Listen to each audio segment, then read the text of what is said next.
क्या बंगाल की जनता इस बार के चुनाव में बदलाव देखेगी? क्या ममता बनर्जी का शासन खत्म होगा? क्या कुशासन और अपराध का जो अब तक 15 साल से राज चल रहा था वो खत्म होगा? क्या बंगाल की राजनीति में तुष्टीकरण की नीति अब नहीं अपनाई जाएगी? क्या भाजपा 5 मई को एक नए स्वरूप में बंगाल में उभरेगी? ये सब सवाल ऐसे हैं जिनका आज विचार करना बहुत ज़रूरी है और ख़ास करके बंगाल के लोगों के लिए, उनकी भलाई के लिए, उनके हित के लिए इन सवालों पर नज़र डालना आज बेहद ज़रूरी है। चुनाव के पहले चरण में बंगाल में जहां 93% वोटिंग हुई है, उससे एक उम्मीद ये बंधी है कि क्या वहां पर बदलाव की आहट इसमें देखी जा सकती है। क्या बंगाल में पहली बार इतनी बड़ी संख्या में, इतने बड़े प्रतिशत में हुई वोटिंग कुछ संकेत देती है?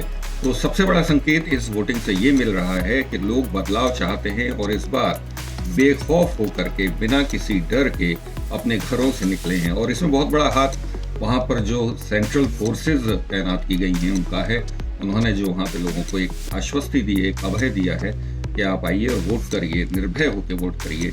इसमें, इस वोटिंग परसेंटेज में इस बात का बहुत बड़ा हाथ है। और उसके अलावा बीजेपी के जो टॉप लीडर्स हैं, जैसे प्रधानमंत्री मोदी हैं, होम मिनिस्टर अमित शाह हैं, डिफेंस मिनिस्टर रक्षा मंत्री राजनाथ सिंह हैं, सीएम योगी हैं, सीएम हिमंत बिस्वा शर्मा हैं, बाकी कुछ एमपीज हैं, ये सब जिस तरह से एग्रेसिवली वहाँ कैंपेनिंग करते आ रहे हैं, उससे ये लगता है कि बदलाव के लिए बंगाल तैयार है। और उनके जो रैलियों में भीड़ हो रही है, विशेष रूप से प्रधानमंत्री नरेंद्र मोदी की रैलियों में जो भीड़ दिखती है, वो एक उत्साह का माहौल दिखा रही है। और ममता बनर्जी की रैलियों में जहाँ सिर्फ और सिर्फ बीजेपी को गालियाँ दी जाती हैं, सिर्फ और सिर्फ प्रधानमंत्री मोदी को टारगेट किया जाता है, सिर्फ और सिर्फ फेक नैरेटिव्स गढ़े जा रहे हैं, उन रैलियों में लोगों की उपस्थिति बहुत कम है, गिनती के लायक भी नहीं है। और इस तरह बंगाल में जो अब दूसरे चरण का मतदान कल होने जा रहा है, बहुत कुछ उस पर निर्भर करता है।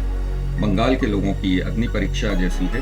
किस तरह से अपराध का अब तक साम्राज्य उस प्रदेश पे हावी रहा है, उसका वो प्रतिकार करना चाहते हैं। उनको बताना होगा अपने वोट की ताकत से कि वो बदलाव चाहते हैं, वो विकास चाहते हैं।